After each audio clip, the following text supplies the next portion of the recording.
Hey, it's Don the Auction Professor. We are live today, as usual. I have a few announcements we will make in just a few minutes here. I do have the winner's name sitting in here from the Halloween contest as well, too. I have been a little behind. We've had some good things actually going on now. I've got some ground leverage going on my models, and I will be announcing some better information on that as well too. So I didn't get a chance to get out some of the information and check on some of my group on Facebook or on any of the other activity until today, unfortunately, because we did have some things going on. I'm keeping this background just through today, so hopefully it won't offend anybody. I'm still in a pretty festive mood, so again, we have a good Halloween here. As you can see, I do go all out for Halloween. No facial hair today. Give me a couple days and it will be back, but then my hair will be cut short, so either way, things will change. So I'm going to be doing some other activities here. As you see, the quality on the live feed did come out very good. We have been working on it. I have been doing some things to fix our quality. So again, I am trying to adjust and fix it.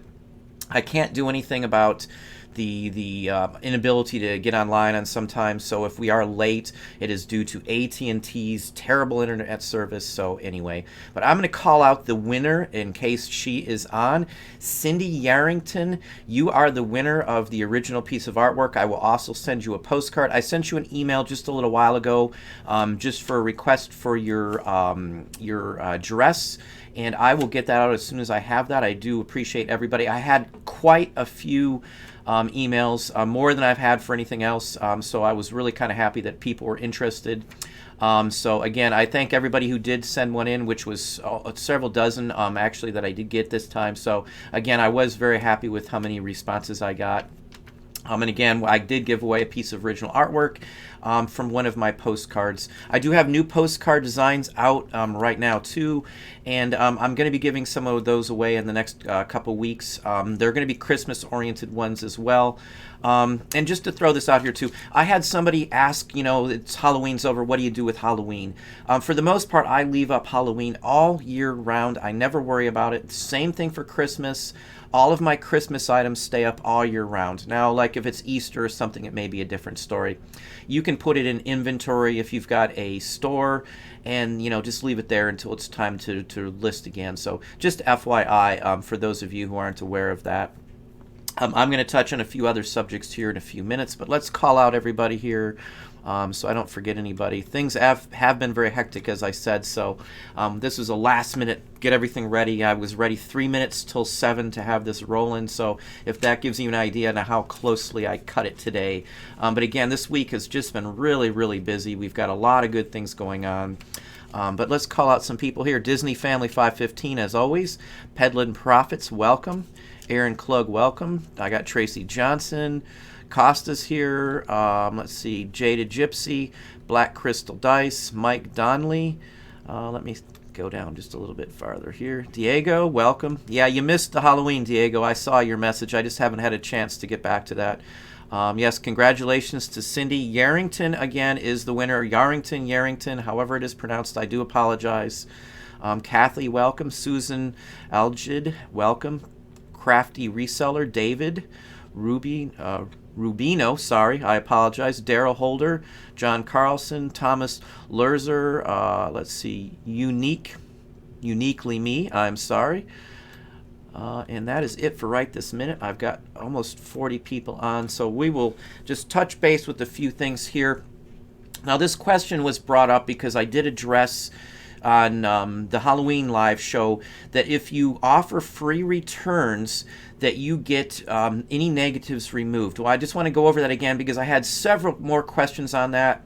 And I might even post in another video and go into some more details and some of these other aspects of it, because most people that I have talked to, including people that have been on eBay for 10, 15 years, had no clue that if you have offer free returns that the feedback can be removed. I know it's a fact because I just had it done. I've seen it printed wise. So anyway, I know for sure 100% without a doubt any negative feedback you get from a free return is going to be removed. They automatically automatically remove them at the end of the week, but I always call. I like it off now. For those of you who've looked at my feedback, I have a neutral on there from just the other day that was for a G.I. Joe item. That was a return. I am going to have that removed too, so you won't see that one on there as well either. So again, when somebody returns something, eBay gives you the benefit, if you're giving a free return, to call it, a null transaction, basically, meaning that anything that happens from that is going to be removed. And the proof is in the pudding. They did it. It was posted for being active as of June 1st of this year with a new the summer update. So, this is something that everybody should have been aware of. But again, I know a lot of people that weren't, so don't be ashamed if you have no clue on it. I vaguely remembered it and had to dig back in to make sure that's word for word what it said when this happened. And I even called them ahead of time on it to discuss the issue before I even dealt with the person's return. Again, I had an item that was returned that the person actually repaired after he damaged it and then tried to get all of his money back. I gave a half of a discount on it, so I kept half of the money when the item came back in. Covers my cost and any losses. And then he left negative feedback. I knew he would. I had no doubt in my mind that he would. eBay actually gave him his money back out of eBay's funds, so it did not touch me. So when that happens as well, as long as there's some sort of track record that says that you question the whole return and things legitimately wise, eBay sided with me on this whole case. No questions about it.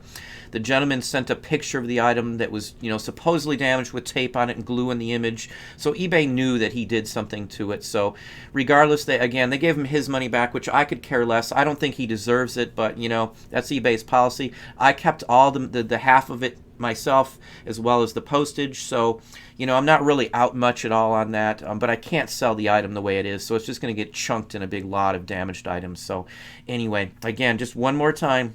Free returns are the bomb. Maybe not so with clothing. So again, I wouldn't probably do it on clothing. And you can pick which items are going to get free returns. So just keep that in mind. Are we running lag over there? Okay. If it does it again, just try reload. I've got Ian here, my co-pilot, on tonight too. He's going to be on some of the videos probably too. I'm going to have him show items so that the green screen doesn't affect us here. Just FYI. Why don't you try reloading real quick? Yeah, we've got a little lag on my end. I'm not sure. Oh, now it clears up as soon as you do that. But anyway, free returns, as I said, though. I would always recommend free returns on anything collectible or vintage toys or anything like that. I would do free returns because I very rarely, if at all, have a return. I've had like one or two in over a year. So, and the other issue that I've talked about, and I've said this to other people too, is that on people not paying for items right away. Now, I don't immediately open up a case on anybody. I always give it days. So if somebody doesn't pay, I wait 7 to 10 days before I open up a case on it at all. So that's just how I've done it since I've been on. It gives the people a little more leeway. When people buy stuff like Monday, Tuesday, Wednesday, most people aren't going to pay for many items until Friday when they get paid. So don't rush to a judgment to open up a case on somebody in just a couple days.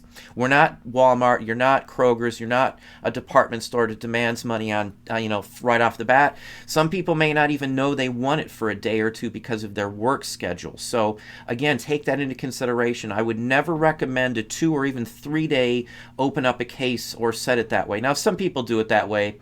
It's easier for some, but for me, I get return people to pay. I don't worry about that. I'm not in a hurry to sell it. If they don't end up paying, I just block them, I relist the item, and then I move on. I never worry about those issues because they're just nothing of a concern. So you got some money. Until you actually have the money in your pocket, it's not yours anyway. So regardless of whether it's sold or not, that's how I look at it. And another aspect on that, I always ship everything out immediately. So the quicker it ships out, the quicker they get it, the quicker you can know there's going to be an issue with the item or not. I don't have really issues, but that way you'll know if it gets returned right away, if you can hold on to the money or use the money or whatever the case may be. So again, that's just a few of the issues that were brought up. The issue on the negatives being removed was brought up by quite a few people, which I was kind of surprised. Again, if you read the summer update, it's posted. You can read them all one by one. They're all in chronological order on eBay. It lists all of that as of June 1st. Again, free returns if you offer them. You get the negatives removed. So, and I'm sure it works with neutrals, because it wouldn't make much sense to remove a negative but not a neutral. So I'll have the answer tomorrow when I call them to have the neutral that was left on me. But anyway. Let's see on who we got here. I think we got some more popping in here. I don't want to miss anybody here. Let me see. Stephen Rose Resale, welcome. Kathy Steele. Susan, I did call out. Daryl Holder, I called out. I don't want to miss anybody here. Brad Axelrod, welcome. Carolyn Hutchinson, welcome. Sandra Previtt, welcome. The Junking Data Girl, welcome. Costa, Wendy Lee, welcome. Cindy Y. Cindy Y, if you are Cindy Yarrington, just if you didn't know, you are the winner of the free original artwork. So if you did miss that, if that is you, there might be two Cindy Ys, so I don't want to be calling out the wrong person, but Cindy Yarrington is the winner of my Halloween contest, and as soon as I get an address to mail it to, I will be mailing that off to her ASAP. So again, I have been a little delayed on some things this week. Just a call out here on some of what we're doing. For those of you who haven't seen the trilobite that I've done, I'm literally right now in the talks with two separate online sites that sell models in vintage vinyl and custom vinyl toys. They're very large sites. They're called out by other channels that have millions of viewers. If all goes well, I will hopefully be on one of those sites with my trilobite by Christmas. I am still pending an answer from the Toledo Museum of Art for the gift shop and some other areas. I have been advised by a couple people that I showed it to talk to the Smithsonian maybe and some of the science-related museums. So I might be doing that too. I've got postcard advertisements already printed up of some of our models and resin kits as well too. So again, I do a lot of stuff. So don't just tie yourself down to one thing. And I've talked about this before. Spread yourself out. Don't put all of your eggs in one basket. Don't make sure you know what's going on. Make sure you're not missing opportunities, like merchandise by Amazon and things like that, when you can do the t-shirts and things along that line. There's many other ways to make money. I personally talked to somebody yesterday who did $10,000 in shirt designs from one shirt they did on Amazon, on merch by Amazon. So, there's money to be made, and I was shocked. I have never heard of anybody making so much money off a single shirt design. This is a residual income. She does it every single week, every single month. She's doing around $10,000 on one single shirt design. They've got a whole bunch of shirt designs. So, I might go into that in another video here, because I was shocked as can be that she was able to do that. She's got some inside ploys and some things that just kind of blew me away the other day. And I've talked about this before. I learn stuff every single day. Somebody pointed out on one of my videos a shell casing that I was unaware of for the Centennial 1876. It's in a haul video. So again, I love when somebody calls out something or points something out, because I miss stuff a lot. And I add that to my knowledge. I won't forget when you tell me something on an item that I like. So, think about all the other opportunities you can make money on and things you can do too. So don't confine yourself. We sell on many platforms. I have 7 revenue streams as of now, 7 sites and things that we get money from. I'm not counting per se YouTube. I mean, we do get a check now from YouTube once a month, but it's really doesn't cover even the time I have into it at this point. So again, I've got other motives and things. I'm not trying to market you service or anything as I've said before. So, look outside the box in what you do. I never thought we'd be making models or even postcards that would sell. This year is going to be our first year. We're going to have to reprint and do second printings on some of our postcards. Now, I was going to retire them, but they're selling very well, and I hate to retire a design. There's nothing wrong with doing second printings, just as long as you let them know and you print it on the card. The dates will change and things like that. For those of you who've done any printing yourself, you could do a 2017, 2018 for your copyright on it, and that would declare the difference, plus put second print on them somewhere. I've done some lithography work too, and we used to display in galleries, or I did, and so I know some of the art industry. So if anybody is interested, I won't mind going into some details on how to set yourself up in some of the art world as well too. There's books, there's magazines that are helpful. There's the artist market. There's contests and shows across the country. There used to be a magazine called Sunshine Artist, if anybody's aware of that back in the day. It might still be around, but anyway, let's go out here. I think I already had a few questions. So let me pop back up here because I'm way down on, I see on the chat. My chat goes on and off, so if I'm unable to see a question or I stop in the middle of the conversation, my service, as I said, I've got the best service available where we're at. I mean, the top of the line for where I live, which isn't good. So things don't always work the way they're supposed to. Let's see here. Tracy, if I haven't called you out, welcome. Let me see here. You look a lot younger without all that facial hair. Yeah, if I cut the hair off up here, I'll look a little older.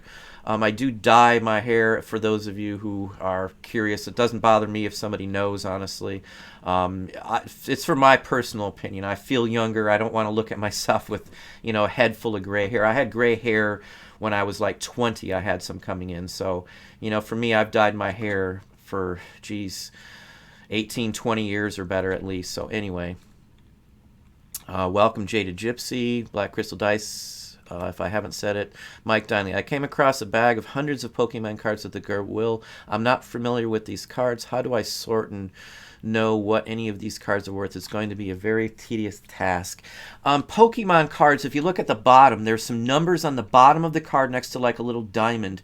If you type in that number on eBay, chances are you will get some values off of those. Those numbers are tied to an edition's, and literally you can look them up by the numbers on the bottom. And I don't remember if it's on the right or the left. I don't have any quite like handy right here.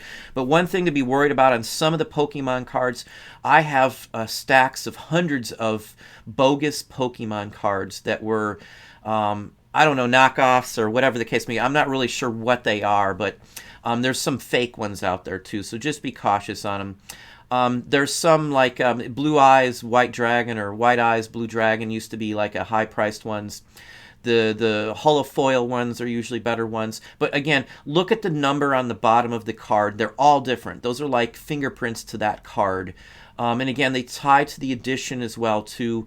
And you can see by the date, between the date and that number on there, what the series is, and you should be able to find a fairly good value on it. Now, I've sold some Pokemons maybe a couple years ago.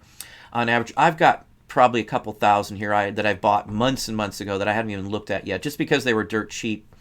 And I figured even as a lot, I'd at least be able to get my money back. So I will probably dig those out. I may go into like cards as well, because some of the role-playing style cards like Magic the Gathering, some of those cards can go for, $3,000, $4,000, $5,000 for one single Magic card.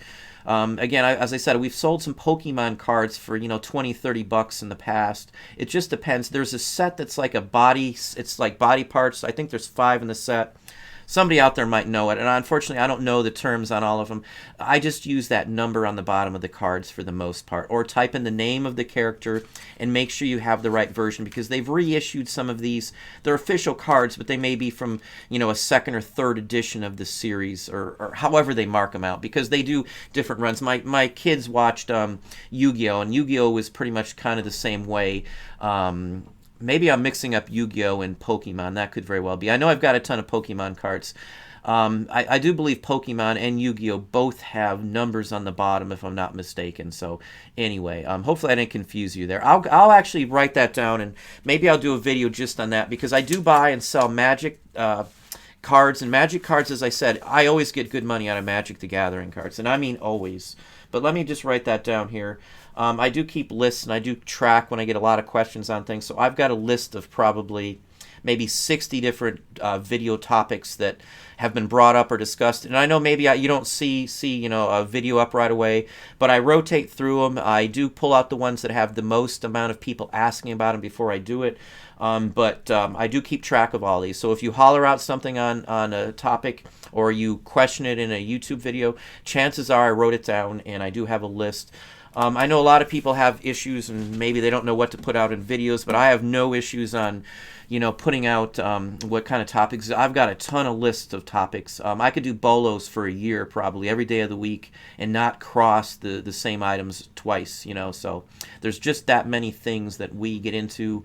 that show up and that, I do get a lot of money on, honestly. So, you know, there's a ton of options out there, and I've been showing a lot more bolos. Part of how this works is you have to have a big, huge amount of categories and knowledge that you can sell in. If you don't, you're going to go to a store and only be looking for a handful of things. I like to go somewhere and look for a ton of things, where I could just look at every single shelf and have a potential of finding something worth some money. I went to a Goodwill the other day, not much pickings, but I was able to find some decent items to at least make a couple $100 out of there. So, and had I not known a ton of areas, I would have not done any good on it. That's why I say in the past on some of the stores, you can't make a living buying 3-4 items at a time at a Goodwill. Let's say you're going out picking and you get 4 items at 3 different stores. That's 12 items isn't enough to roll on for me. 12 items, I could have listed in, 15 minutes if I want, maybe 20 minutes at the most. And that's list time, that's photograph time, and the whole works, depending on what the items are. So again, bulk purchases are always your way to go, and always know as many categories. So again, if I keep throwing out these bolos and you don't want to pay attention to them and they're not interested to you, you really don't want this that bad. I mean, you're going to have to branch out. I can't tell you, it's strong enough. I know other people have not said that that's the case and you can do a ton of money in this or a ton of money in that. For most of you who've known, and most of the people who I've been getting comments about, clothing's dead and this, clothing's been dying. And I can't say it's dead, but there's so much competition in so many other areas that, people are now selling clothing on. The usual thing is a new site comes up and everybody says it's going great, and boom, there's, not a lot of people on it, so stuff sells really high on this site. So everybody else rotates to that site, and they might either drop off of eBay or stay on eBay and then list items on that other site. So that dilutes the water on your eBay account in general on those items that are, multi-platform listed. Plus all the competition as well. I would say in the last 2 years, there's 3 times or more as many people selling clothing on eBay. And again, I do research, I look into this, so, it might even be higher than that, but I can pretty much guarantee you there's at least 3 times as many people selling clothing as there were 2 years ago. So, and I don't doubt that case at all. Again, it might be way more than that for all I know, but, I'm very confident in the totals. I've researched stuff very exclusively, and, I'm a nut on tracking down information and talking to people. So anyway, let's see what we got here. Let me move down. Thank you, Susan. I appreciate it.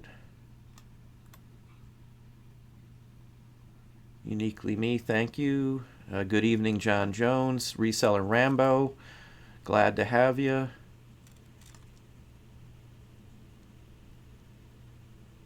Yeah, that's right. I was right. It is numbers. Thanks, Costa. Yeah, I was almost sure that was it. I couldn't remember. It's been a little while since, and I get cards like that. I buy Magic the Gathering most.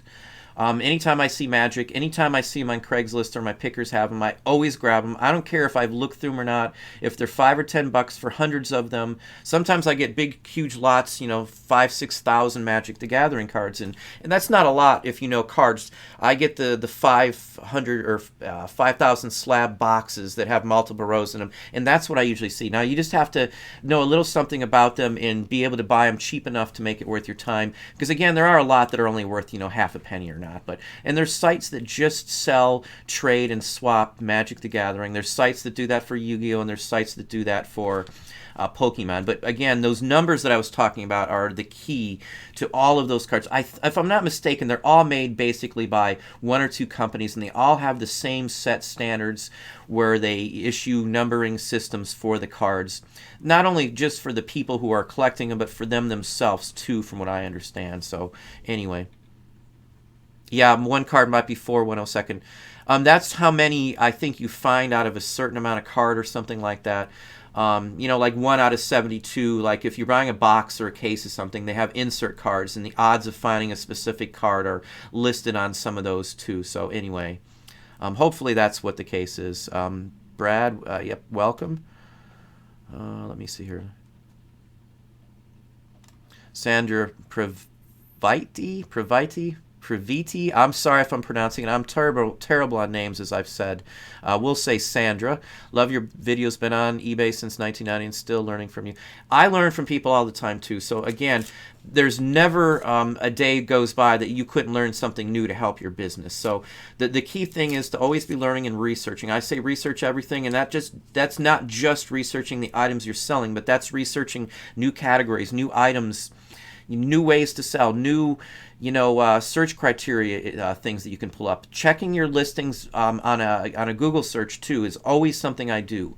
I don't do it for every listing, but we constantly check our items and see how they show up on a Google, just a Chrome search. And that's key to, being successful in your business. You have to be able to do that, on a constant basis. You have to be able to examine your listings. You have to see, let's say I had an item that I know should sell and I have no watchers on it after months. Something's wrong with it. Maybe I don't have it in the right category. Maybe I don't have it, with a good enough title. Maybe the price is wrong and no one even wanted to watch it because the price was so out of whack. So again, I do make mistakes. I do price things off, but I would rather price high and be able to go down than price low and not be able to do anything if it sells. So, it also helps that I have a big store level. It also helps that I have a ton of items up. So I'm not worried if this item doesn't sell right away or that item doesn't sell right away. It's a numbers game more than anything else as well too. So, this is the time of year where you should see some leverage, take place, where you're going to see some sales. Don't slack off right now. I mean, we're into fourth quarter. My sales are up. Obviously we were a little down for Halloween, which is completely 100% what should happen. It happened the last 5 years that we did this, so I never worry about it. So, coming today, we had a bunch more sales come in. Tomorrow we'll be up based on the last 5 years worth of sales. So, just keep that in mind that you've got to track this. I tell everybody this. You really want to know your business. Start writing down, information on sales by the day, by categories, when it was slow. So, as time goes by, you'll know next year. And I know people say, well, I'm not even up to the point yet. But, if you plan on doing this for a living, this is what you want to do. You might as well start now with getting track of the information, unless you don't think you're going to be in business in a year. And if you don't think you're going to be in business in a year, why are you here anyway? So, again, not criticizing on anybody, but, I have a drive. I know where I'm going now in my life for the first time in, my whole life, basically. I found my place in society, I guess you could say. I found where I want to do and what I want to do with it. And we've branched out from not just eBay to models to artwork. I've got some other business. I do wholesale. I do retail arbitrage, and even drop shipping occasionally. But, you've got to find your place in the world. And for me, working in management was dead to me, and I hated it. So anyway, let me go back to the questions. I know I'm long-winded here on stuff, but you're stuck with me if you like me to watch the video. So, I know I talk a lot. Let me see here. Costa, I only have free returns on my first class items. Anything over £1 is buyer return.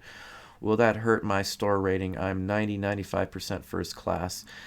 It's not going to hurt your store rating. Those specific listings, obviously, you wouldn't get the negatives removed, Costa, on that. And I don't have all my items free returns. Nothing overseas is free returns. Everything in the U.S. I do offer free returns. For the most part, I don't sell any heavy, high, weight items, so I don't really worry about it too much. And the biggest, heaviest items usually are books for me when I send them out. So, and it's book rate, so it's cheap. So if I have to take something back, that's fine. There is nothing wrong with setting up different, levels of your business. As long as you offer the free return on the majority of your items, I don't see as it's going to hurt you at all. There's nothing on anything I've read or talked to eBay on that says any differently than that. So I wouldn't worry about it. eBay even recommends on their site that you can set them up for different levels, even with the weight, just as you're doing it as well too.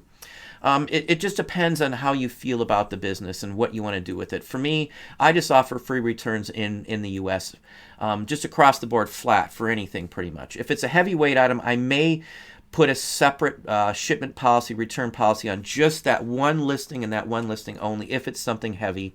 But for the most part, I again, as I said, it's all U.S. free shipping, free return shipping. So just keep that in mind. Again, it's all your own preference. That would be perfectly fine as far as I could see in my possible thoughts on that, Costa. Yes, you are fine and good to go. Wendy Lee, welcome.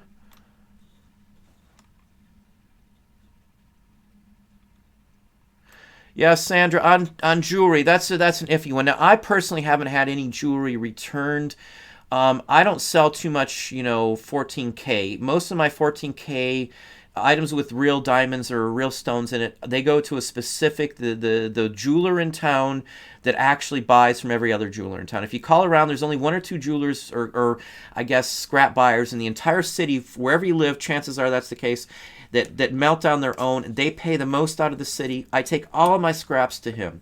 Sometimes he'll buy pieces higher than the gold value to resell, and usually that's good enough for me. I'm not worried on missing a couple $100 on a iffy online on 14K, 18K items.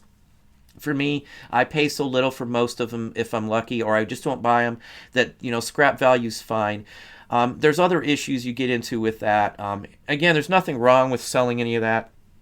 I just find for me, I do better on costume jewelry, selling online, and then real jewelry, gold and silver, I sell or scrap or I hoard and then just pop it into my bank deposit box, and it just sits there until the price goes up on scrap. So that's all I do. It's just a scrap game, I guess, challenging to see, when the price goes up, when would be the best time to sell it, because silver not too long ago, a couple years back, was like $47 an ounce, and we had bought a whole bunch at just under $6. I think it was $5.70, and we held on to them for 2 months, and then we ended up selling a whole bunch at $47 an ounce. So we made $40+ per ounce in profits off of it just by holding on to it. So that's what we're looking at right now. Silver's down a little bit now, so I'm not gonna mess with it. Again, it depends on what kind of jewelry you're talking about, of course, too.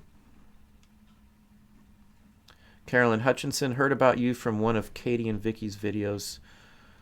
I have no idea who Katie and Vicky is. Just started watching and I'm learning already. First time watching you. I'll write that down because now I'm curious who Katie and I take it that's one specific channel, Katie and Vicky, I'm imagining.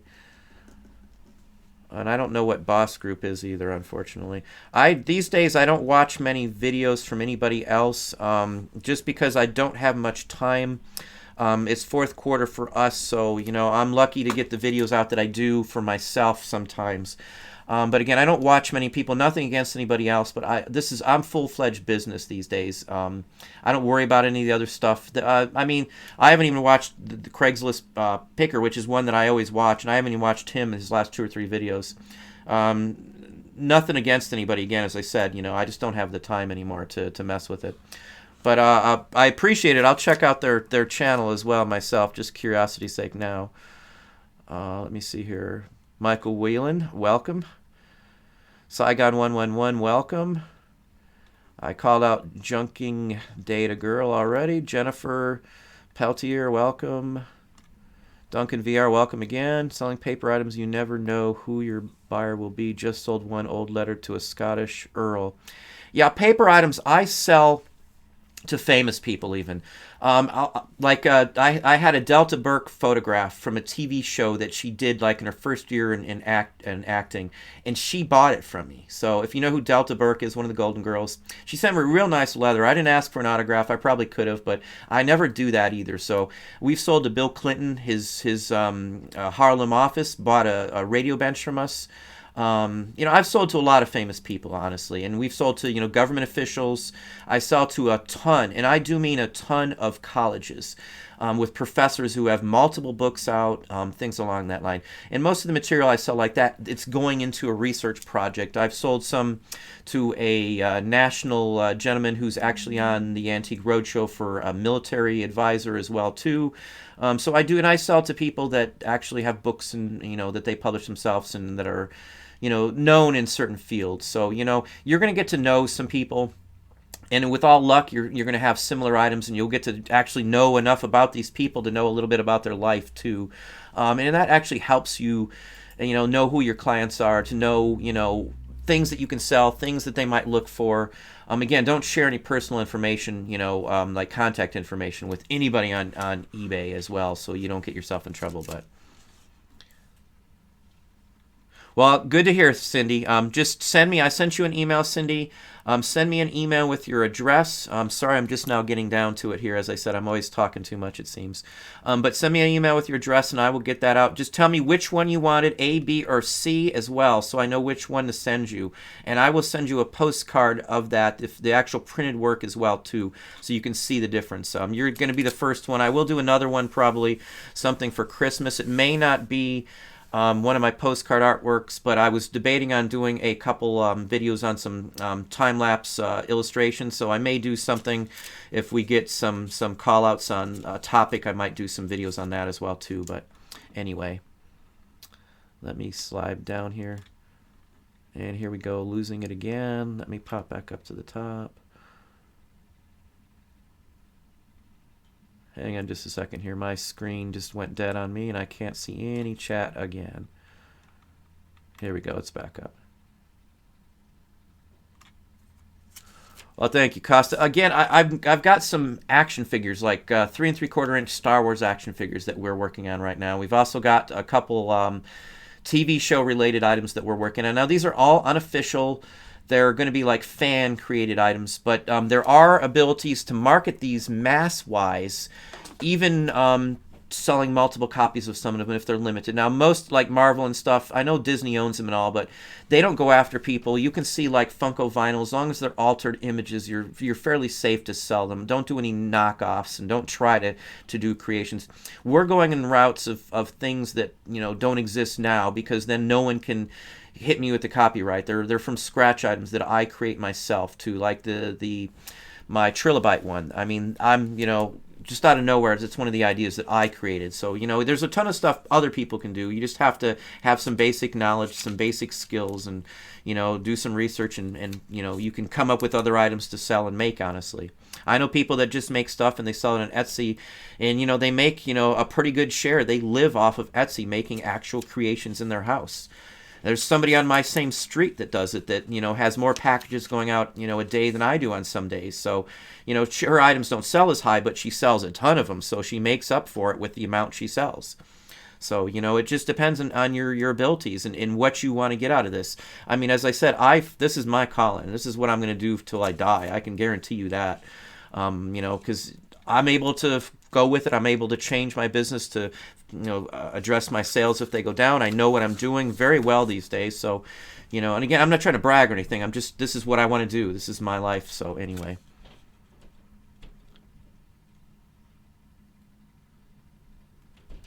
Let me see here. Love the new background. The background I just carried over from the Halloween show on the 30th, so just FYI. I'm going to probably go back to that or something eBay or reseller related. It might change with the topic of the day. I was debating on it, just so we can get a more feel for the items we're talking about. I have worked out some other kinks, as I said. Ian will be joining us in probably some videos, and he's going to help show items, because obviously I've got a green screen here, and I can't show you a lot of items without the green screens flaring out. So I've got another cam that we are going to use, and with his help, we'll put out some other items here. We'll do live searches on postcards and things like that too. So anyway, just FYI.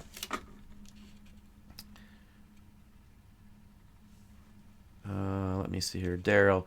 Printful is good to check out for shirts. I don't do any printing of shirts myself. I do the designs and do them by the merch by Amazon and all.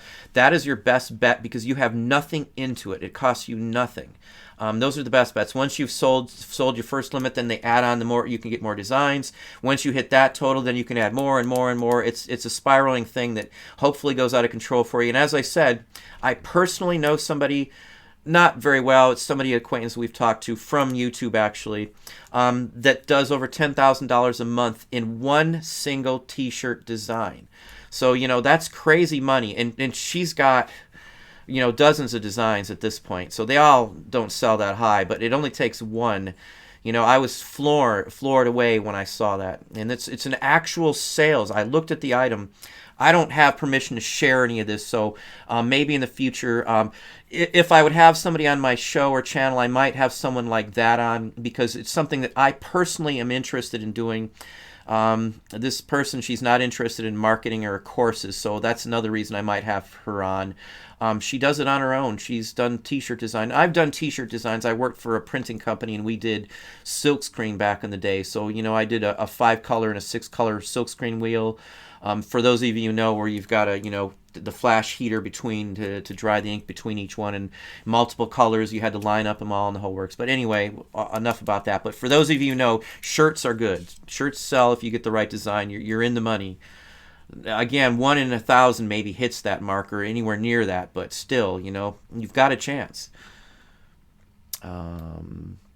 Let's see here. I'm thinking of selling my artwork. I created a series inspired by vintage Christmas cards. I've been asking a few times about it. Need to figure out printing. I use Got Print. So if you're familiar with it, there's a couple other sites that I do use, but for me, I wanted a specific type of card with a specific type of coding. And the big sites do not offer 5.5 by 3.5. If you're doing postcards per se, I only print the standard vintage style sizes. I don't do the 4x6 cards, which is the most. You can get 4x6 every day of the week, but Got Print has the best selection. You can see an instant proof on it that looks pretty darn close to the finished work. Now, I've had one bad one. If you send it back, they'll actually, reprint it for you if you want. You'll be out the postage to return it, but you're talking a couple bucks if it's worth it, to you.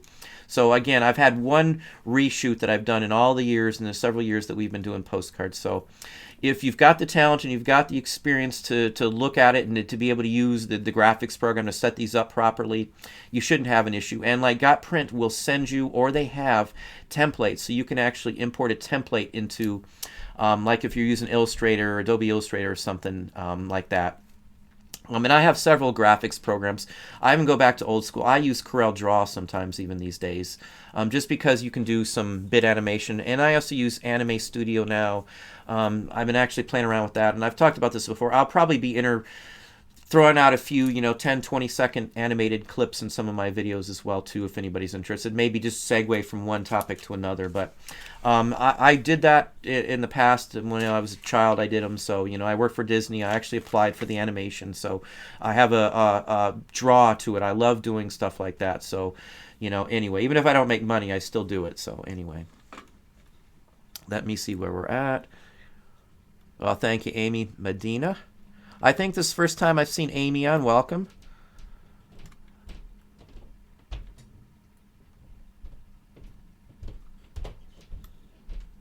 Yeah, I'm not sure on that one. I'll have to. I did write that down. I got that written down here too. So I will look on that.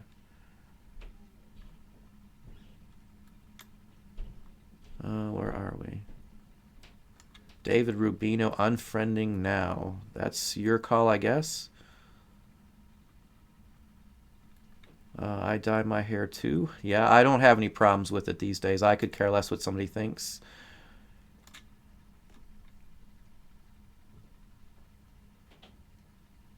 The truth. I can't tell you what to do on that. I don't like people to share their sites on my page, though. Just FYI.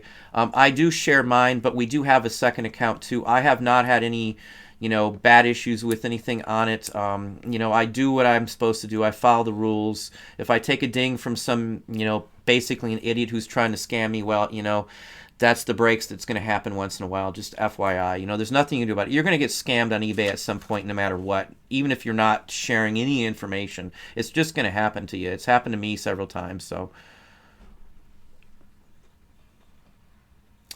Stephen Rose, resell. What's your favorite type of postcard? Are you looking for the lithograph cards? I look for real picture postcards over anything else, and I look for China. Those are my two top topics in postcards: real picture postcards and China. There's Mississippi cards can sell too, and there's some other states and some other small towns that I always look for. Hickory, South Carolina is another town that has some high dollar cards. I've sold many from that town. If you're interested, do a comp search on Hickory, South Carolina, and look for the butterfly card. Now I've had 4 or 5 of those now. So, and it's one that people miss a lot, and there's a bunch from that same town, Hickory, South Carolina. Look it up if you're interested. Yeah, Charizard, that is another one I've heard of, Costa. That is true. I can't say if I've had one. It's been so long since I've messed with those. I have a chance to buy 11 pounds of postcards on eBay for 50 bucks. Would this be a mistake? I would look at what that person is selling, and if they're selling postcards singly, I would not buy from anybody selling postcards singly. In all honesty, I don't think anybody putting a lot up like that on eBay actually hasn't looked through them. They've looked through them, they've picked out the good ones, and they're getting rid of the ones that they can't do anything with.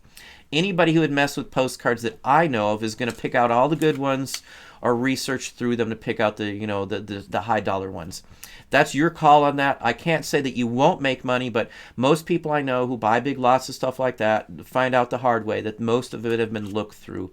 You might get lucky and make 100, 150 bucks, but by the time you've looked through a couple thousand cards and had to research every one of those cards, it might just be a total waste of your time wise.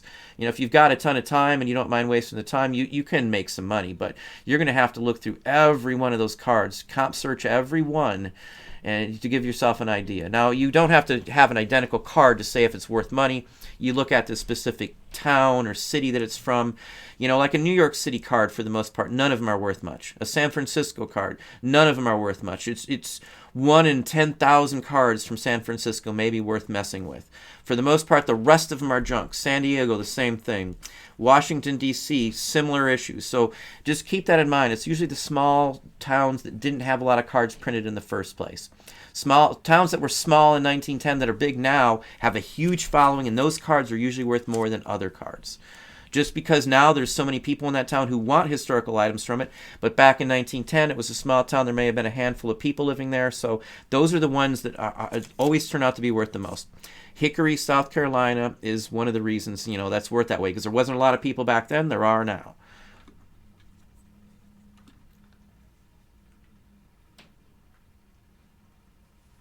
Yeah, Daryl Holder. I've done one actually on vintage ads. It's in my how-to playlist, so you just have to check through there. The thumbnail for that video actually has print ads shown in the list. Chick Picker, welcome. Lingerie ads do sell. The older they are, the better they will sell. 50s style, like burlesque style lingerie ones do sell very well, believe it or not. The adult industry in general has taken off in the last 5 or 10 years. So you've got collectors who just collect like lingerie and things like that. They'll collect vintage catalogs, of all kinds of adult material. People even collect the Adam and Eve catalogs, believe it or not. Some of the earlier ones are worth hundreds of dollars. I don't stray away from adult-oriented material as long as it's not over a certain limit, and that limit's going to be set by you yourself. I've got my limits on things I don't touch or don't mess with or don't sell, but I do sell some adult-oriented material. Obviously, if the employee that's working for me is under 18 or under the legal age, I don't let them do anything with it. So just FYI, me or my wife usually lists those.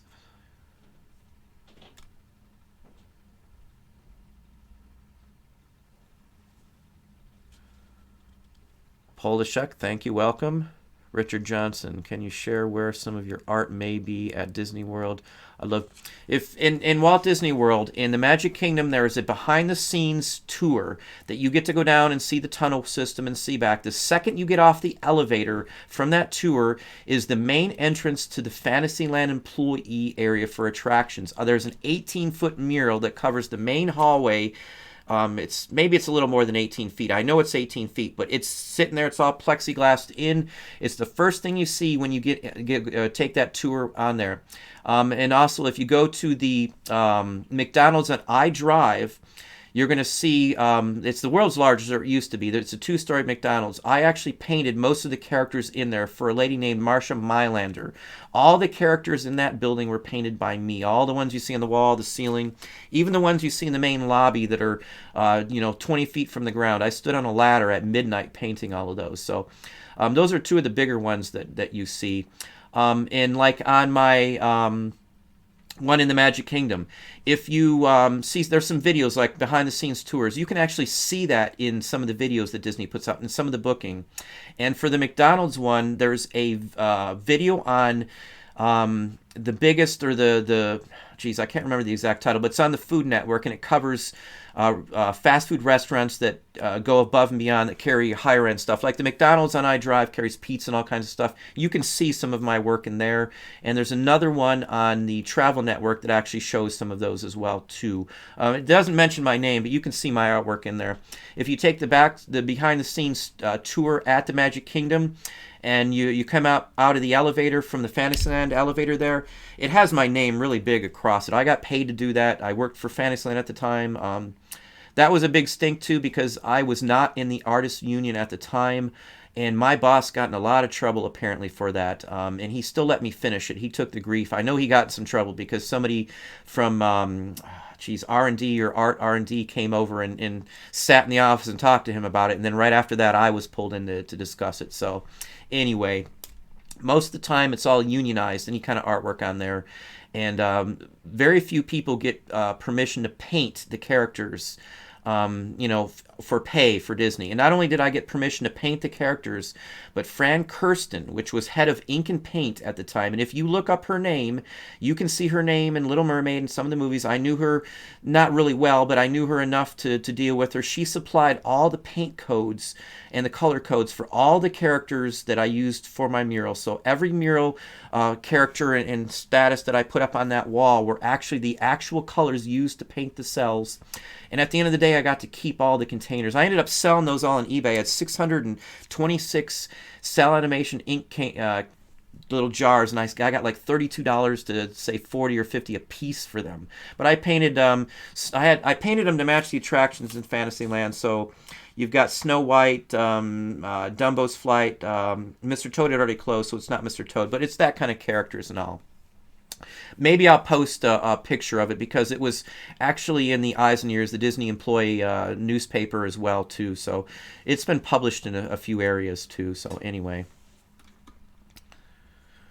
Steel Prop, welcome from Minnesota. Harry Potter in the Cemetery. I've seen most of the Harry Potter. Not a huge fan on some of them, but Harry Potter wasn't bad. Bundolo 1 Wilson, I appreciate your insight, Don. Well, thank you. Kathy Steele, what kind of value would a World War I Thanksgiving menu for the Army have? It depends on which part of the Army. It would depend on if it was like for a service dinner or something like that. You're welcome to post a copy of it in my Facebook group. I won't be checking Facebook tonight. I did respond to everything that was on there earlier before this video. So probably tomorrow afternoon or evening I'll be back on Facebook. So if anybody has anything they need questions on or something, you're welcome to post it in there, and I can give you an honest recommendation on what I would do with it if it was mine. Let me go down here. Thank you, Tracy Johnson. Welcome.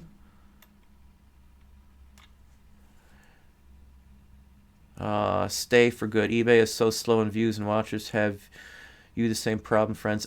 Personally, I have not. You're going to have it slow a day or two before Halloween, and then maybe a day or two after, depending on what you sell.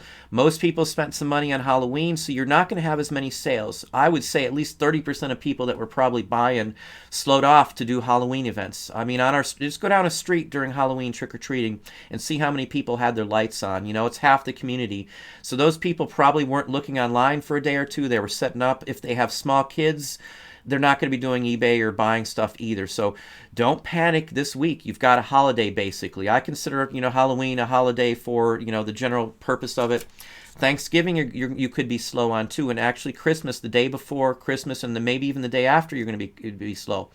Like, obviously the day after Thanksgiving is almost always slow online for certain items, but all the new items and the hot items are going to be flying off, off the shelf. So anyway. The truth. Way too many glitches and updates with eBay causing issues.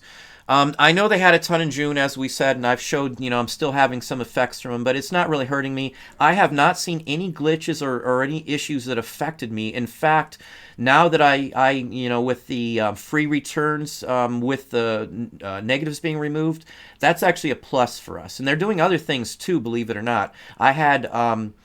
Back in the past, they didn't used to address some of the feedback issues, but nowadays I've had a friend who said that eBay actually just removed, out of courtesy, a feedback that he didn't even complain about.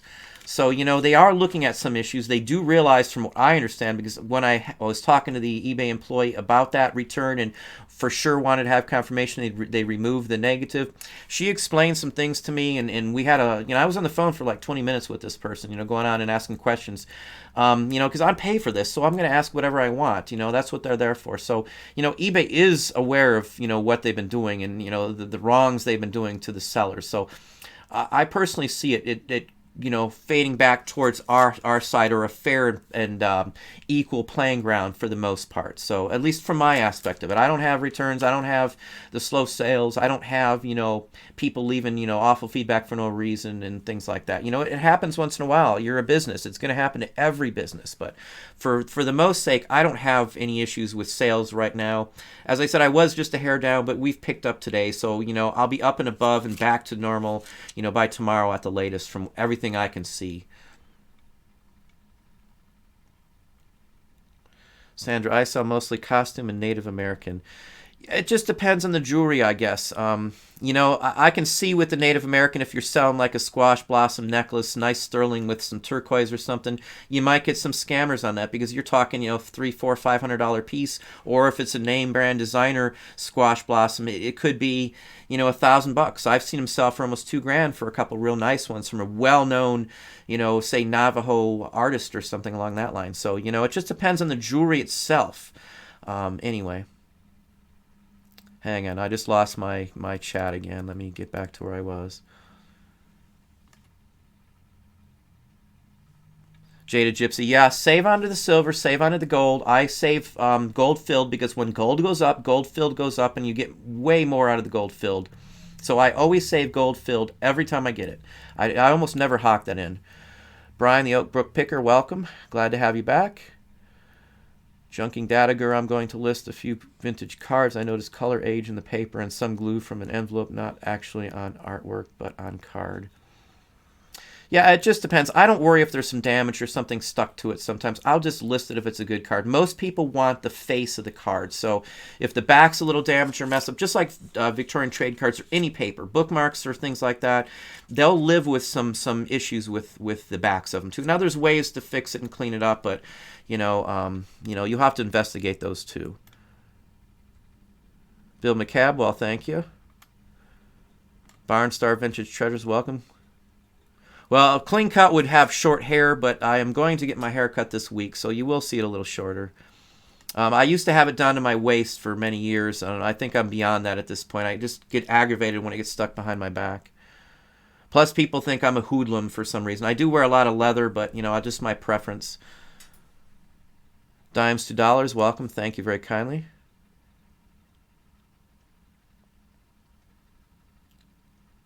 Can you... Dimes to Dollars has a question. Can you transfer active listings from one live store to a new store? What we do is we're going to be opening up another store, a third anchor at the beginning of the year. What we'll do is we'll take 10,000 listings, active listings, we'll put them in inventory, we'll download the inventory to a file, and then we'll upload that file to the new store. There may be a few little corrections here and there, but I've personally seen somebody do it. I was at their house, and they did it very effectively, without issue, no loss, no nothing. So it can be done, but you have to pull them off, at least from what I saw. Maybe you can still do it while they're active. I don't know. I wouldn't want to have double listing on two different sites unless that was your intention to run a test.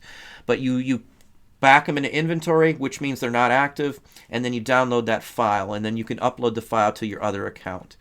One thing you have to remember, when you have two accounts, you have to have two email addresses and two everythings to have that work. So just keep that in mind. Most internet providers will offer you 5 to 7 accounts. So I've got 7 different email addresses that we use personally. So just FYI. Let me pop back down. I see some more questions. Brian, the Oak Book Picker. How did my wife react? We got out of college together. We went back to school together. We're two peas in a pod. We do everything together. We're best friends. We got out, looked at the job market. Nothing was available. I'm not going to go back into foods. We had always done something on eBay since the day they were called eBay. So, we said, let's give it a try. Let's go in. We'll put all of our cards on the table. Every time we got one vest into this, and let's make it or break it. We had nothing to lose. I mean, we had our kids, to worry about, but we ate what we had to and did the ramen noodles, and the kids ate good. So, it worked out for the best. At some point you got to take a risk. And I'm not telling anybody to take a risk. That's on you if you want to do it or not. But in my mind, I hated what I was doing. I didn't want to go back into foods. I went to school for a better life. I earned my master's degree. I've still been tossing up going for a PhD, which I don't know if I will or not. There's just too much drama with some of that. But, she was fine with it because at that point, what else choice did we have? I could have worked 70 hours for somebody else and made just enough to live paycheck to paycheck, or we could take a chance and have the opportunity to actually, have our own business going. I haven't looked back since. Let's just put it that way. We've got employees, we've got money to do what we want. I don't, worry about, do we have enough money to buy this? Do I have enough money for my bills like we always used to? The last couple years in my life, I have not had to worry about paying a bill at all, ever. I mean, just because eBay has taken care of that, and I can't tell you how good it feels to not be working for somebody, to have your own time for yourself, however you want to use it, and to still be able to pay your bills without having an issue. It's the only time in my life it's been like that, and it's just gotten better and better and better. She has no problem with it, especially now. She works with us. We work together. She does eBay. She was on for hours this morning listing stuff. I've got a video going to be coming out soon too on a routine that I do and time in. I've had a lot of questions on my schedule. I'm going to go over a standard week, what I do as well, and that video will be up here soon too, just so you can get an idea. I'm probably going to maybe go up to a screen and I'm going to give you some figures. For the Patreon, my Patreon group too, for those of you who don't know, I do have a Patreon account. My Patreon members are going to get an inside look into like a days of sales. I'm going to break it down. I'm going to show you cost in and the whole works as well too. I don't share everything with the open world on YouTube, so Patreon is a paid membership. So again, that's up to you. Whoever wants to do that, I'm always welcome everybody to do that. That helps me defer the costs that I spend on my time. My time has gotten to be very valuable these days. And I keep getting offers on doing things on YouTube, but I'm not looking to advertise for somebody. I'm not looking to turn my YouTube channel into advertisements, basically. I'm not looking to market my services or anything like that at this point. I do have an option where you can do a chat with me on Patreon. I don't know what to charge for my time, so just bear with me on some stuff like that. I've had some interest, but if nobody does it, nobody does it. I'm not conceited on any of this. I am who I am. So anyway, hopefully that answers a little bit. The wife's happy with it. She was nervous. I was just as nervous as she was when we went the full-time route with eBay. But it was either that or end up working a ton of awful shifts, working nights again, and being away from home. I'm not going to do that anymore. I don't care. I'd rather live on ramen noodles and be able to be free for my family than work for somebody. Just FYI. I'd rather make less money and work for myself than, work for somebody else and make more money. Because I never could spend it, even if I did make more money. So, anyway. Let me pop down here.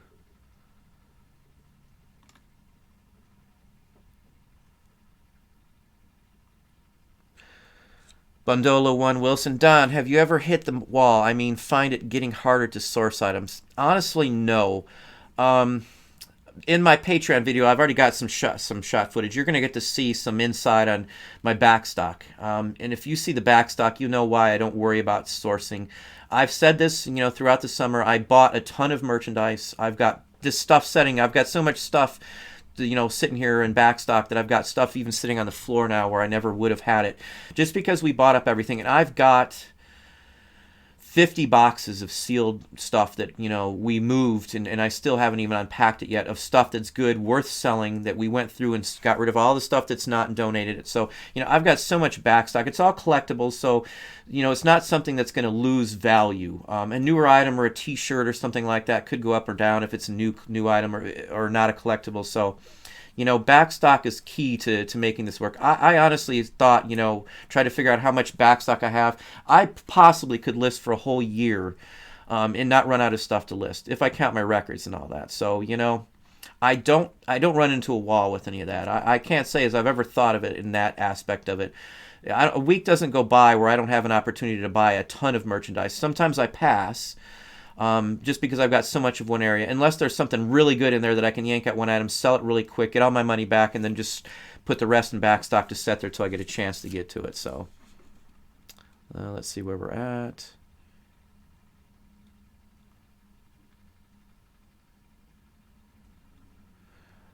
Yeah, art-wise, we do very well on, as I said. So, you've just got to dig into it.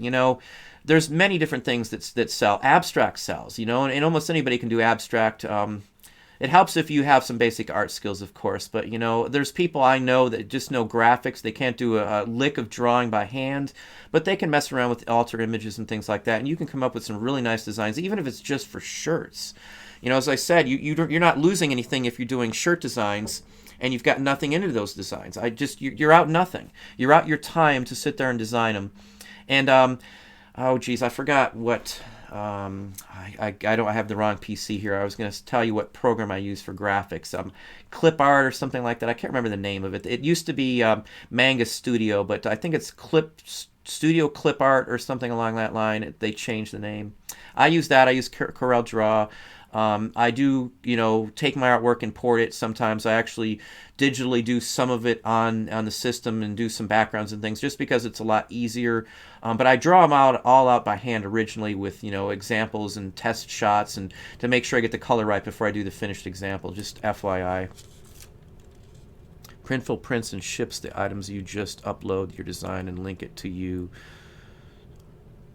Oh, okay. Printful. I'll make a big star next to that. I'll check that out. Basically, I do my own artwork for stuff like that, or I'll do the t-shirt designs. Now, I just started on t-shirt designs a month or so ago.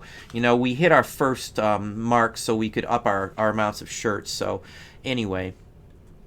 And I've got shirts of some of my postcard artwork just that I use for promotional material. So, I have had stuff printed shirt-wise, too, so... Well, welcome, Annie. Yes, you are as well, from what I understand.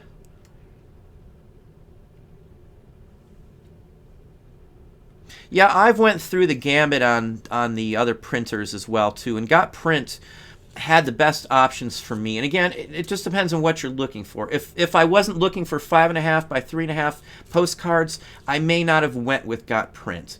Just because there are other people that print too, and there are other options. So just FYI. Oh, I'm sorry, David. It's hard to tell sometimes. You would not believe some of the comments I get and some of the nasty remarks. I mean, it's a weekly occurrence that I have to, get rid of some negative comments. I do have to approve every comment these days, just because if I didn't, there'd be some really awful stuff posted. It's not just here on this channel, but I've been on other channels and seen where they don't approve them and just some awful stuff posted. Because I know there's people that are younger and there's people with their kids who watch this and stuff. So I don't like, bad feedback. And that's the reason I literally pay somebody to filter out the negatives while we're doing live feeds. Just because I don't like that. I think it's impolite. If you don't like what I talk about or what I'm doing, just go to another channel. I mean, it's just that simple. So we just block you and move on. So anyway. Everybody's welcome there. Middle East Millie, hello, I'm a new seller and I will hit my limit of 50 listings next week. I have a lot more merch but cannot afford to pay for more. Start off slow is best I can tell you. Wherever you go, you're going to have to sink some more money into it. Like if you want to do Amazon, you have to get, once you get ungated on Amazon, and whatever category you get ungated to, you have to pay the $39.99 business account fee. So, whatever you're doing, you're going to hit that limit. You only get 50 free ones with whatever level you have on the store. I don't know what to recommend for you. It's hard to say because, again, it depends on what you're selling. I can't judge your finances or anything like that as well, too. For me, I would just keep listing and paying for them, and go from there. If it was me personally. Obviously, finances are always an issue when you're first starting out. As long as you have another set of income in, play it by ear and work slowly until you're able to get it through. Like Etsy requires you to list so many when you first start out. If you're selling records, Discogs could be an opportunity. You could always list on Craigslist. That's free if it's items that might sell locally as well too. Craigslist is an avenue. You've got Facebook Marketplace as well. I'm not as a prone on buying on Facebook Marketplace. Most of what I've seen has been kind of scammy wise from what I see, or people selling stuff they couldn't sell otherwise on there, just not worth buying, or trying to get somebody who sells on eBay to buy their items off Facebook. Now, I don't know if it's that way everywhere, but around here it is, so I don't mess with Facebook and that. But again, you may have a great opportunity to do that. Let me see here. How are you finding the postcard years? I've got videos, Aaron Klug, on how to date postcards, if that's what you're referring to. I've got 2 of them, and it literally goes in and it shows examples on what to look for. It's in my how-to playlist, I do believe. If you're in my Patreon account, you do get a list of every video I have up. There's over 300 now, and it also includes what's in those videos as well as a direct link to those videos. But that's for the Patreon members, if that's something you're interested in. Anyway. Spell check. Yeah, I know everybody has a problem with spell check. I don't always do it myself, unfortunately. Big Joe, the video game collector, welcome back. Florida postcards. Some Florida postcards can sell. Excuse me.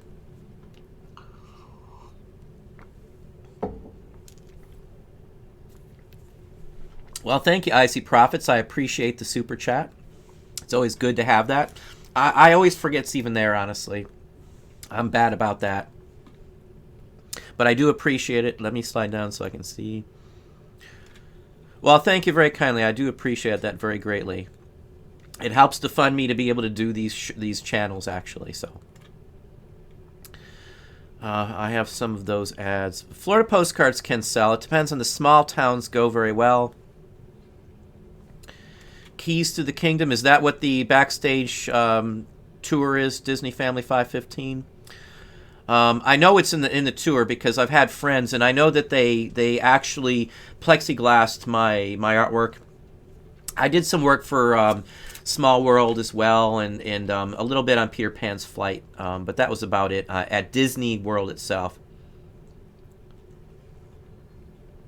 Let's see here. Katie, welcome. Yeah, if you look at the McDonald's, and I haven't been there in a while, I would imagine it's still up. I would be shocked if it wasn't. But I worked for, as I said, a lady named Marsha Mylander. She was a Florida person. She did a lot of murals and homes. She hired me. I did all the character work and the building in, she did all the scenery, and I did anything building or detailed. I did some French Parisian scenes for some hotels. Hilton on Westgate I did some work for, and some other hotels in there, mostly in their lobbies or their lounge area. I used to do home murals as well, sideline. That was I worked full-time, and then I did that on my days off. Donna Hoodlum, yeah, Dave the Wave, welcome. I used to listen to, I used to be a headbanger, I guess you'd say. I had hair down to the waist, leather jackets, the ripped up jeans.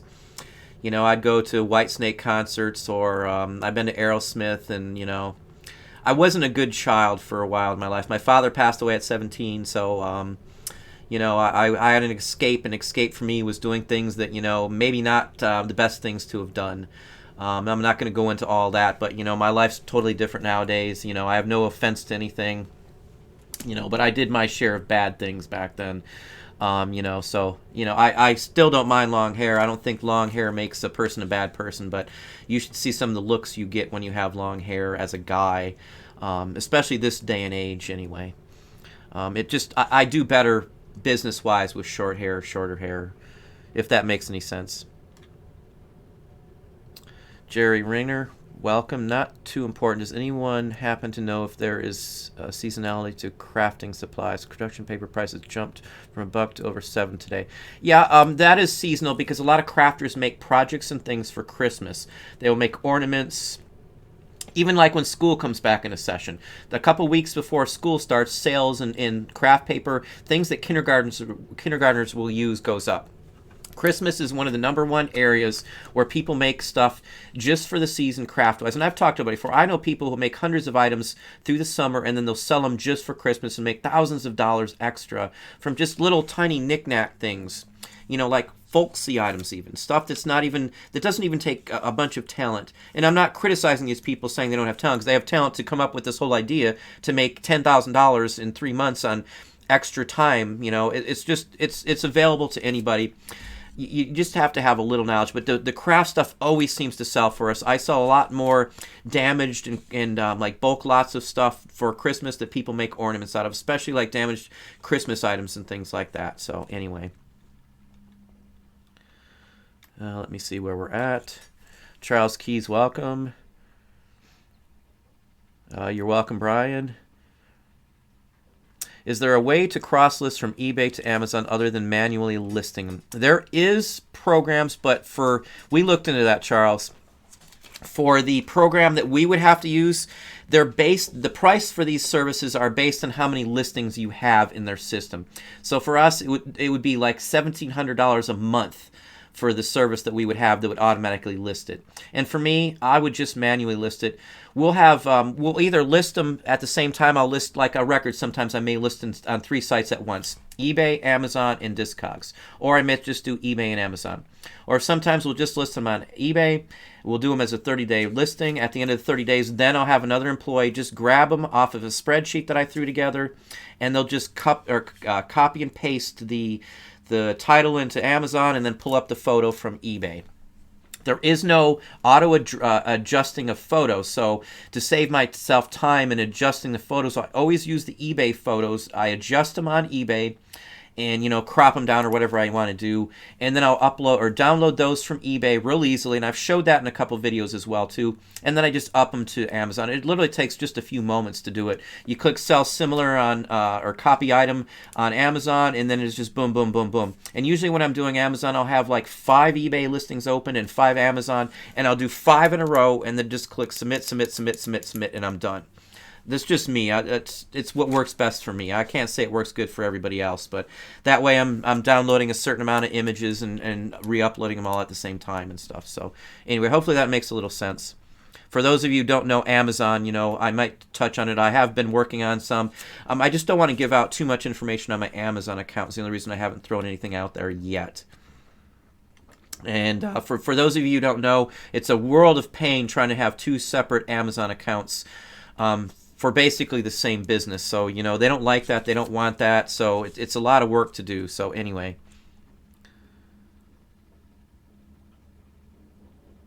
Let me see. The videos are actually, Bill, it's in my how-to playlist, I do believe. So you should be able to find it.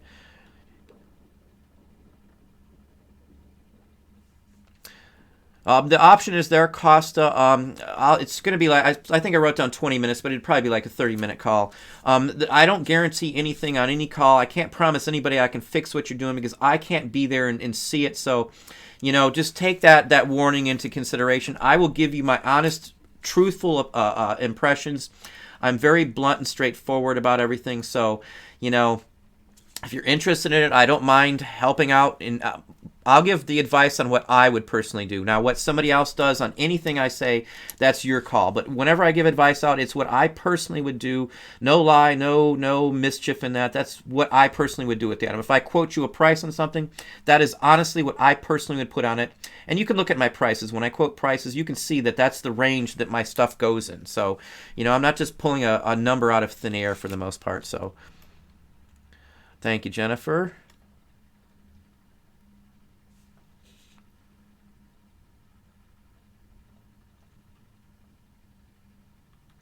Yeah, Annie, I've thought about that back and forth. I look at it from my point. What would I feel would comfortable paying someone else? You know, I guess it's a hard thing to think of, you know, in my opinion, because I've never had to set the time for my hours. You know, especially doing eBay, I'm just here all the time, so it doesn't matter to me.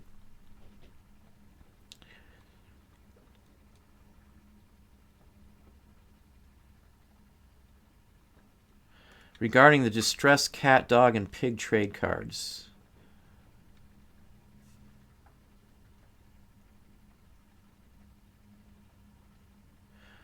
I'm not sure which cards you're talking to, Aaron. Are you talking about my personal cards or are you talking about antiques? You can pop that down in there.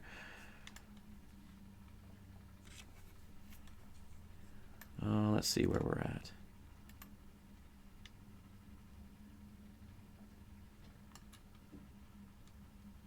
Yeah, Richard, it does keep things civil. I do agree with you there. Let me see here. Carlene Harper, welcome, and I appreciate it.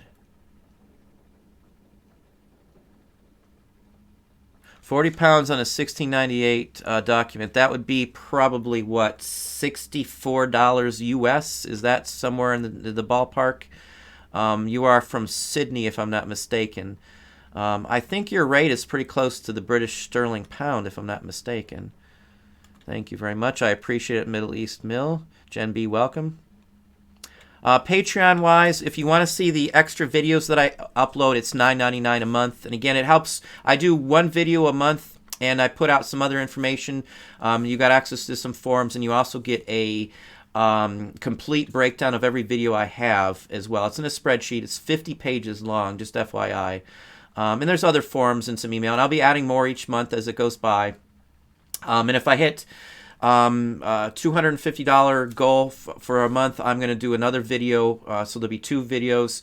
And the second video is going to be just, I'll answer a question from each individual member of the group too. So,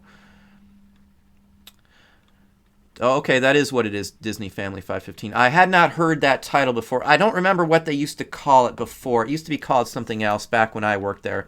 I started in Disney in the end of '89, and we did 10 years. I worked for Disney 10 years. I actually have a pension from Walt Disney. So anyway, it's through Dean Witter, too, they handle it through, which I was surprised.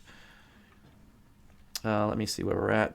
Barnstar Vintage Treasures. Let me see where we're at here. I have 2 years' worth of weekly newspapers that are bound and in pretty good shape from the 1940s. I'm having trouble finding comps on this. How in the world should I price these? You will find comps, but not for the same newspaper. Now, I get these too. Now, if you're talking about the full-size paper, you're going to see some big, huge books. I have had those before. It depends on the paper and it depends on the content. If it's World War II content, you should do very well in it. You know, I would, if you're unsure, I would start it off, say, $125. If it's one of the big, thick bound ones, like about this big. It really depends on the paper, the size of the town, and the content in it. I have sold every one of those I've ever had. And you'll get bound editions of like the Penny Weekly from like the 1830s, the 1840s and 50s. London Times, those are bound editions. Pretty much any magazine or outlet that printed something on a weekly, a monthly, or a yearly basis bound them at some time. Or you could pay a private bookseller to bind those editions for you as well too. So FYI. My significant other has hair to his waist. My hair was down to my waist for a long time, Annie. I have no problem with it personally, but I do get some weird looks. Martha Stewart.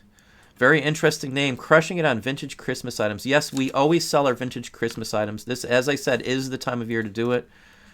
Found an 1859 illustrated Bible. Should I consider separating by the pages for the illustrations? I never separate a Bible. I always sell the Bible whole. It depends on the Bible, I guess, but for the most part, unless I'm buying it as a damaged, incomplete ones to sell. I had some Bible pages from the 1500s before, and Duncan VR was talking about, selling some items from that era. You will get, from a vintage book that old, from the 1500s, 1600s, even from the 1400s, which I've had vellum pages from. They sell them for $40, $50. And 1850s is a different story. Unless they're actual full-fledged plate engravings, maybe hand-colored, I would keep them in the Bible and sell the Bible.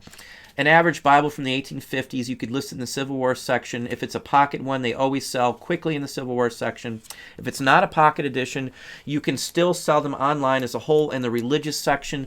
They don't sell for a ton of money, but you probably won't sell the individual illustrations unless, as I said, they're actual engraved plate pressed printed engravings, maybe a tipped in one, or if they're hand colored. Hopefully that gives you a heads up on that. Icy Props, what would you say your average selling price is? I honestly haven't looked at that in a while because I don't look at average sale price. I don't look at a sell through rate like everybody else does. And everybody tells you sell through rate's important, average sale price is important. I don't honestly worry about that at all. I worry about how much I have coming in a day. Right now we're at $875 a day in sales. That's my average daily sales, and I show you how to do that if you're not sure. I've got one on projections. It's called Projections Work, I believe is the title of it. It's in a how-to video. We do a projection every day of the week, and I can tell you what I'm making. I'm basically if it's the 10th day of the week or a 10th day of the month, you add up all of those days, the sales together, and then you divide by 10, and that's going to give you your average daily sales. That is the number that I worry about. If that goes down or fluctuates, I look into that and worry about that number. I couldn't even tell you an outage selling price, honestly, at this point, because I don't worry about that as much.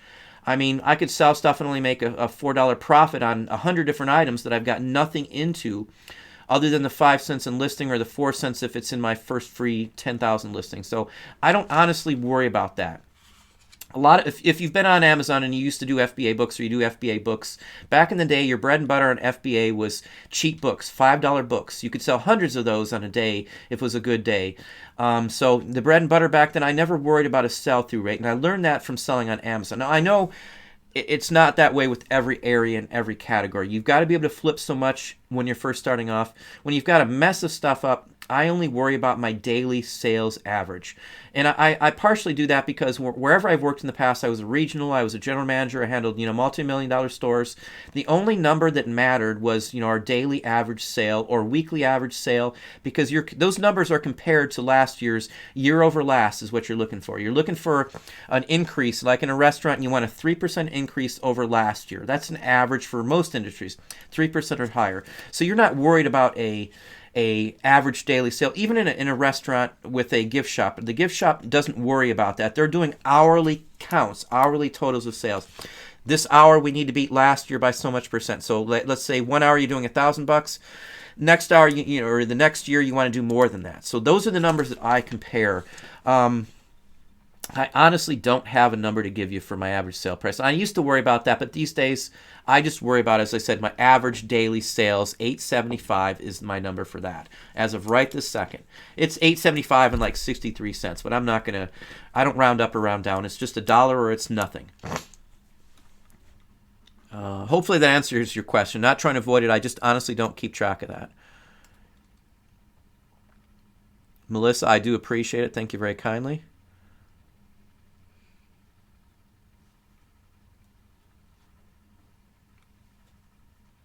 Yeah, on some of the crafting, you never know, Jerry. It depends on, what's hot that year. Let's say a crafter's done the same thing every year for a couple years. You might run into a year where people just don't want it and they're trying something different. So I thought about that at one point. We just sell the stuff that goes into it. I do sell a lot of bulk and scrap lots just to crafters for the holidays. So, I mean, I don't know if that's correct or not.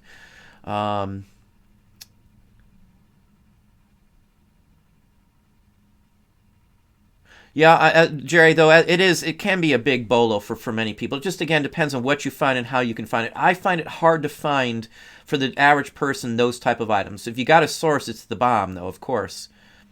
Peddling profits. Men with long hair are stereotyped into many categories. All bad. I have seen it firsthand time and time again. Yeah, I will have to agree with you there. I've heard it many, many times. Usually I try to dress with a dress shirt on, and that kind of alleviates some of it in a sports jacket. They don't expect somebody with long hair. I'm the auction professor, and people ask if I'm a professor, not knowing anything about the auction professor. If I'm out at school with my son or something, because I still know people at UT where I graduated from as well too. So anyway, 40 pounds, around $72. So it's a little higher than I thought. I haven't looked at the transfer rate, but I know last time it would have run around $64. The wife buys collectible certain items, and we just bought something from England. So that's why I say last time I checked, it was 64 or somewhere in that range. Let me see here. Bible dictionary. That's a little different topic. If it's a Bible dictionary, you might be safe to cut it up, but the religious engravings and prints don't sell as well as just standard prints. If you got to head off at your normal time, that's fine too. So just FYI, I don't do as well on religious prints, unless they're, say, 1700s. 1700s religious prints do sell, or anything below that. But 1800s, 1900s religious items don't sell for the most part paper-wise. You'll get some people that will collect them, and as I said, I've got a couple people that buy religious trade cards from me every single month. So, but that's a different type of item. Where do we source for these antique items? Karen Lee. I can't say what's around where you're at, so it's really hard to say where you would source. But, the key areas I talk about all the time, estate sales are the bomb, local antique and live auctions are the bomb, flea markets. I can shop at an antique mall, believe it or not, as I've said. Pretty much anywhere you can find used items, for me anyway, I will check. I will go to auctions of even businesses that are going out of business. There was a shoe repair company that went out of business, and it was a family-owned shoe business that had been in business in the same location for 92 years. Now, I went to that one because most of the time when there's a business that's going out of business and having a liquidation sale like that, there's going to be items that are vintage and antique that have just been sitting in that place for that long. So that's why I say that you need to look outside the box and stuff like that. And I don't just sell that on one of my other channels or my other sites. We sell, used restaurant hotel supply equipment too. And I'll go in on it with a couple other people, and we'll buy an entire business out at an auction. And one person will sell the PCs. One person, like me, will sell the restaurant, like the combis and the broilers and, burners, the igniters for the Vulcan stoves and all that kind of stuff. Another one will sell the inside materials like the booths and that kind of stuff. And we split it all up that way. It's not something anybody could do because I know the industry very well. I worked in restaurants for, close to 20 years, so I know what stuff's worth. I know what it costs to repair items because I had to do it all the time.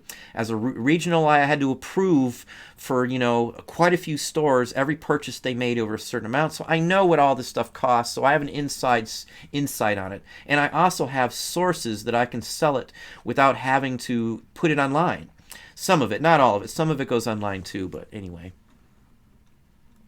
But Karen, again, estate sales and auctions would probably be your best two choices if you want to get started. Icy Props, I was just wondering because I'm by myself, so I try to increase the selling price simply to save myself the time of shipping. Maybe I should reconsider.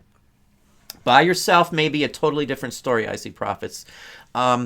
It depends on your ability and how hard you work at it. Now, when I was by myself and it was just me doing it, I did 60 plus hours every single week, day in and day out, no matter what. I worked every day of the week if that's what it took. And I would sometimes work, 20, 30 days in a row to do it. And I'm not telling you that's what you need to do, but there's other options. There's other things you can do. If you're to a point when you can afford labor, maybe you should look into hiring somebody. It was scary for us to do at first. I was really nervous that maybe it's not going to go well if I do that, because it's a lot of money to invest, because we had to set up an accountant, and the accountant fee to set up an accountant for payroll, it can be $250 to say $500 just for the setup fee, and then you're paying a monthly fee, and then you're paying the employees, and then you're paying workman's comp and all the government taxes as well. So everything you do can be a scary endeavor. It can be a risk factor. Everything I've done my first year or two doing eBay was a risk, including doing eBay to start off with, because I'm from a traditional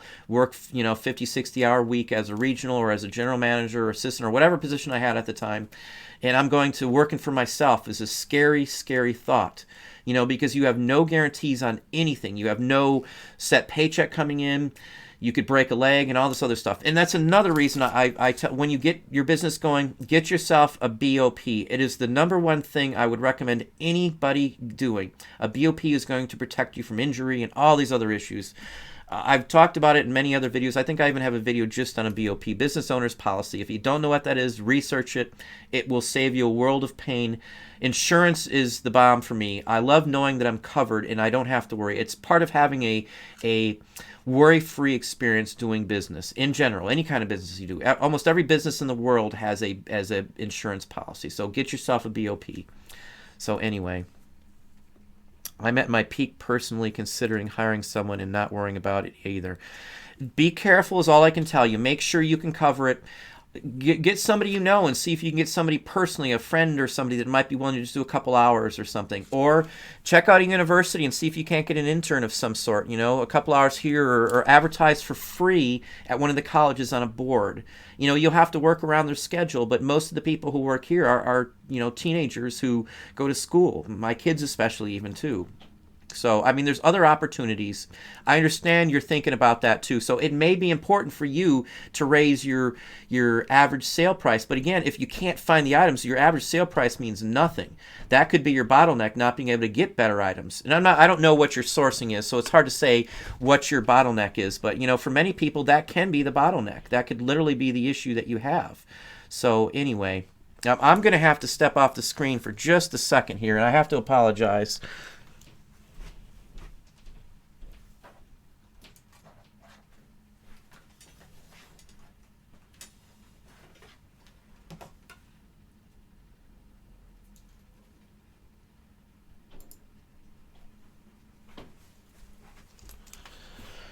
Sorry about that. I am back. I hate to do that on live video, but unfortunately we've got some people here right now. So anyway, hopefully that answers your question a little bit on that. Again, I don't like stepping off screen, but that's what I had to do here.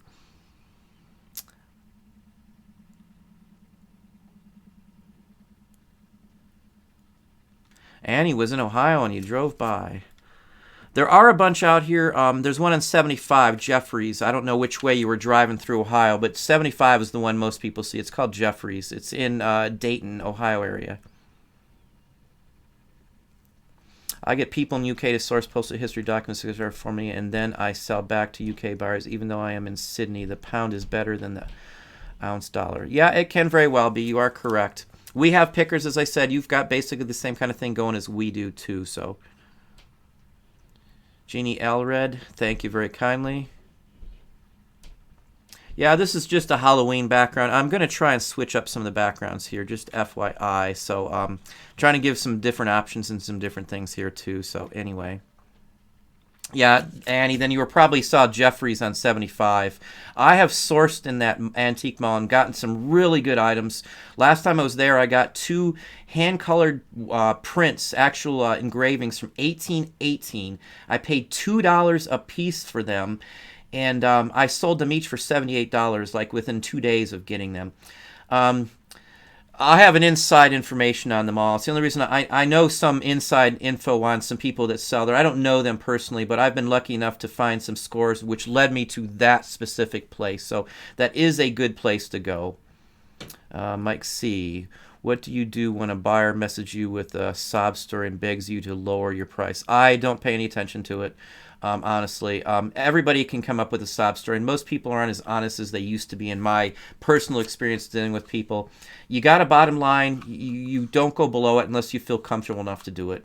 I've got a price that I will take on almost anything, and if they want below that, I'm sorry, I'm not going to mess with that. I don't worry about it. If I hurt someone's feelings or it turns them off, I'm sorry, but I run a business.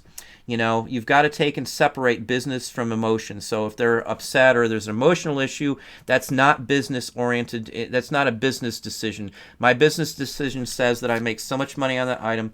That's how much I want for the item. You can look at it and, reconsider, maybe lower it a couple bucks.